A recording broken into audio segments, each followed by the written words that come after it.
अच्छा जी, इस वीडियो में हम एक्सेल के चार्ट्स पे बात करेंगे कि चार्ट्स होते क्या हैं, हम इन्हें क्यों इस्तेमाल करते हैं और एक्सेल के जो बेसिक चार्ट्स हैं उनके बारे में बात करेंगे कि उनके क्या यूजेस हैं और क्या फ़वाइद हैं। अच्छा जी, चार्ट जो है वो एक ग्राफिकल रिप्रेजेंटेशन है फॉर नंबर्स। तो नंबर्स को अगर हम ग्राफिकली रिप्रेजेंट करें तो एक्सेल में उसे चार्ट्स कहते हैं। अच्छा, अब ये सवाल ये पैदा होता है कि हमें ये क्यों ज़रूरत पेश आई कि हम नंबर्स को या एक्सेल के डेटा को हम चार्ट्स की सूरत में प्रेजेंट करें। अगर हमारे पास डेटा बहुत ज़्यादा हो तो इंसानी ज़हन काबिल नहीं होता कि उसको सही तरीके से अंडरस्टैंड कर सके। हमारा जो ज़हन है वो कुछ इस किस्म से बना हुआ है कि हम लोग बहुत अच्छे हैं कंपैरिजन करने में, ट्रेंड्स देखने के अंदर। तो जिसकी वजह से जो है हमें चीज़ें समझने में आसानी हो जाती है। इसलिए जो चार्ट्स होते हैं, नंबर्स को हम पोर्ट्रे करते हैं चार्ट्स की सूरत में, ताकि ट्रेंड्स बन सकें, कंपैरिजंस बन सकें और उससे हम डिफरेंट इनसाइट ले सकें। ठीक है? तो charts allow your audience to understand your data and can determine meaning. तो जो नंबर्स हैं, जो डेटा है, उनका जो मतलब है वो क्या है, वो हम बहुत आसानी के साथ डिटरमिन कर सकते हैं। और एक ही किस्म का जो डेटा है उसको हम मुख्तलिफ अंदाज में चार्ट्स की सूरत में प्रेजेंट कर सकते हैं, जैसे मुख्तलिफ किस्म के ट्रेंड्स बन सकते हैं, कंपैरिजंस आ सकते हैं। और इसका ये फ़ायदा होगा कि जो हमारा ऑडियंस है जो चार्ट को देख रहा है वो उस डेटा को बेहतर समझ सकता है। ठीक है? तो चार्ट कम्युनिकेशन टूल भी है।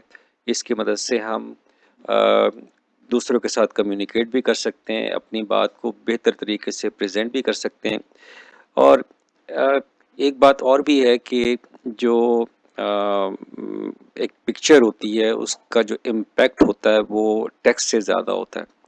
अगर आपने कोई कहानी पढ़ी और उसी पर बेस करती हुई कोई फ़िल्म देखी हो, तो फ़िल्म की जुज़ियात तक उसका जो इम्पैक्ट है वो अभी तक आपके ज़हन में होगा, जबकि वो कहानी जो आपने पढ़ी थी उसमें शायद वो बातें आपको याद ना रह जाएँ। तो इसलिए जो चार्ट है, जो ग्राफ है, वो ज़्यादा पावरफुल है हमारे लिए चीज़ समझने के लिए। अच्छा जी, कुछ बेसिक एक्सेल के चार्ट्स हैं, कॉलम चार्ट है, बार चार्ट है, लाइन चार्ट है, इनको हम बारी-बारी देखते हैं कि ये क्या है। ये जो कॉलम चार्ट है, ये कंपैरिजंस के लिए या दो कैटेगरीज को कंपेयर करने के लिए इस्तेमाल होता है।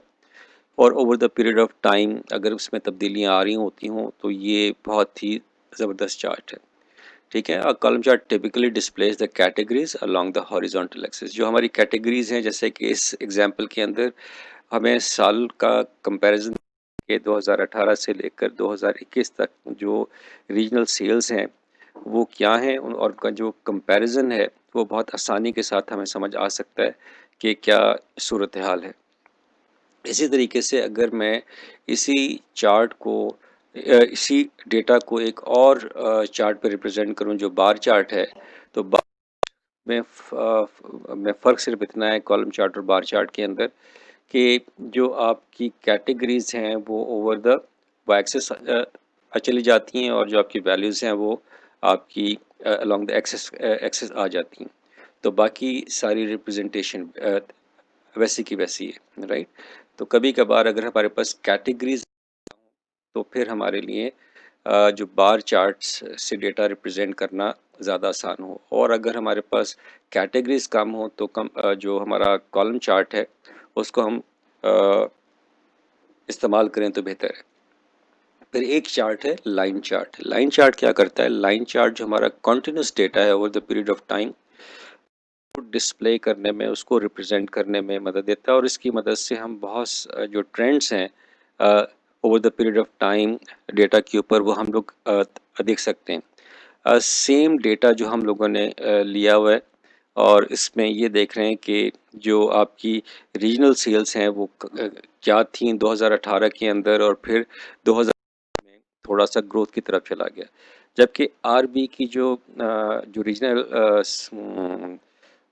बी सेल्स हैं वो उसकी जो ग्रोथ है वो काफ़ी कंसिस्टेंट है, जबकि रीजनल सेल्स की है पहले ग्रोथ जो थी पहले ग्रोथ हुई फिर कंसिस्टेंट हुआ और उसके बाद एकदम ड्रॉप आना शुरू हो गया।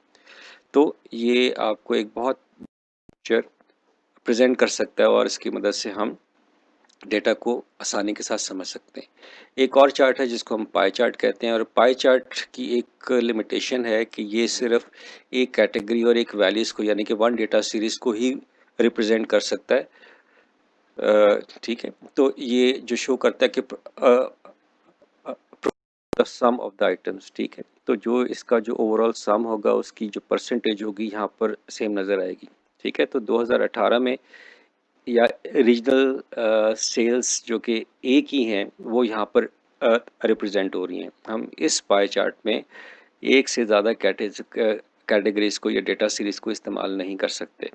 ठीक है, इसका एक अल्टरनेटिव हमारे पास अगर हमने एक से ज़्यादा डेटा सीरीज इस्तेमाल करनी हो तो उसके लिए हमारे पास एक और एक्सेल ने चार्ट दिया हुआ है जिसका नाम है डोनट चार्ट्स। ये एक्सटेंशन है पाई चार्ट की। ठीक है, और ये हमें अलाउ करता है कि हम एक से ज़्यादा कैटेगरीज को या डेटा सीरीज को इस्तेमाल कर सकें। तो ये है, ठीक है, donut chart show the size of item data series proportional to the sum of the items. Same वही कॉनोटेशन है, मीनिंग है या डिस्क्रिप्शन है पाई चार्ट वाली, लेकिन जो फ़र्क है the donut chart is similar to pie chart but it can contain more than one data series. तो अगर आपको अ, एक से ज़्यादा डेटा सीरीज़ को रिप्रेजेंट करना हो तो उसके लिए जो है वो बेहतर चार्ट है, राइट। तो हमने ये देखा कि जो न्यूमेरिकल डेटा है उसको अगर हम ग्राफ की सूरत में रिप्रेजेंट करें या चार्ट की सूरत में देखें तो इससे डिफरेंट इंसाइट मिल सकती हैं। तो आई होप कि जो कॉन्सेप्ट है आपको समझ आ गया हो।